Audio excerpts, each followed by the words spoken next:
আজকে আমি আপনাদের সাথে শেয়ার করব 40 সাইজ বডির গোল জামা কাটিং। এখানে আমি প্রথমে 7 ইঞ্চি নিব,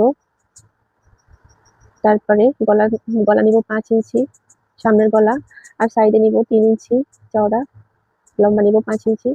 তারপর গোল করে সুন্দর করে গোল শেপ দিয়ে দিব। এখানে আমি গোল গলা কাটিং করব। তারপরে নিব 3 ইঞ্চিতে একটা দাগ, এটা হচ্ছে পিছনের গলা, এটাও আমি সুন্দর করে গোল শেপ দিয়ে দিব। তারপর ফুট নিব 4 ইঞ্চি, আর মোহরি নিব 6.5 ইঞ্চি। তারপর 6.5 ইঞ্চিকে 2 ভাগ করে মাঝখানে একটা দাগ দিয়ে দিব। দাগ দেওয়া 6.5 ইঞ্চির মাঝখান থেকে সুন্দর করে গোল শেপ দিয়ে দিব, হাতার শেপ। মোহরির দাগ দিয়ে দেওয়ার পরে এখানে আমি বডি নিব 12.5 ইঞ্চি। তারপর পেটের মাপ নিব 12 ইঞ্চি, আর জামার লম্বা নিব 47 ইঞ্চি। জামার ঘের নিব 41 ইঞ্চি।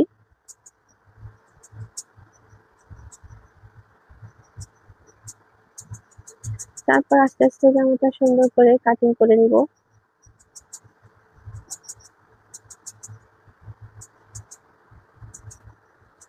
আস্তে আস্তে কাটিং করে ফেলবো। তারপর জামা কাটিং করা হয়ে গেলে এবার আমি পেছনের গলা কাটিং করে নিব। প্রথমে ভুল করেও সামনের গলা আগে কাটিং করতে যাবেন না, তাহলে পেছনের গলাটাও বড় হয়ে যাবে। তাই আমি প্রথমে পেছনের গলাটা কাটিং করব।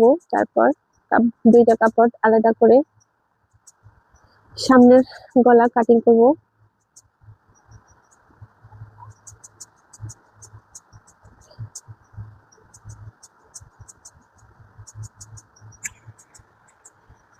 এবার আমি সামনের গলাটা কাটিং করে নিচ্ছি।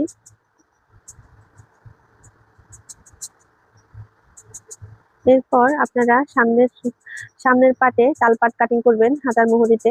আমি তাল পাট কাটিং করেছিলাম, কিন্তু ক্যামেরাতে উঠাতে পারিনি। এবার আমি জামার গলার কাপড়টা নিয়ে নিব। প্রথমে সামনের গলাটা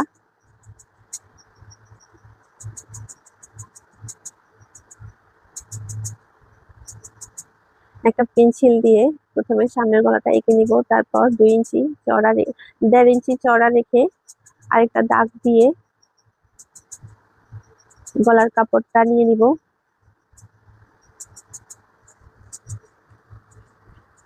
সেম ভাবে আমি পেছনের গলাটাও বসিয়ে একটা পেন্সিল দিয়ে দাগ দিয়ে দিব, আর 1.5 ইঞ্চিতে আরেকটা দাগ দিয়ে সুন্দর করে গলাটা কাটিং করে নিব।